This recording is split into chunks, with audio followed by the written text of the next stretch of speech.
ஓம் மகாதேவியே நமஹ. இன்னைக்கு நம்ம சௌந்தரிய லஹரியுடைய ஸ்லோகம் 59 எப்படி பிரித்து படிக்கிறதுன்னு பார்க்கலாம். இப்போ இதில் நிறைய வேர்ட்ஸை கொஞ்சம் அழுத்தமாக சொல்ல வேண்டியிருக்கு. ஃபஸ்ட்டு ஸ்புரத் அப்படிங்கிறதுலே பாங்கிறத அழுத்தி சொல்லணும்.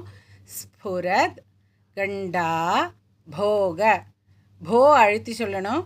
கண்டாங்கிறத மூணாவது டா, அதனால் அதை சொல்லும்போது கண்டா போக போ அழுத்தி சொல்லணும். பிரதி ஃபலித ஃபலித மறுபடியும் அழுத்தி சொல்லணும். ஃபலித தாடங்க யுகலம் யுகலம்னு சொல்லலாம், யுகலம்னு சொல்லலாம்.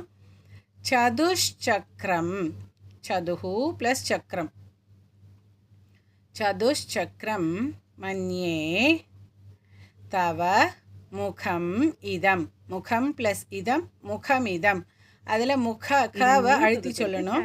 முகம் ப்ளஸ் இதம் முகம்.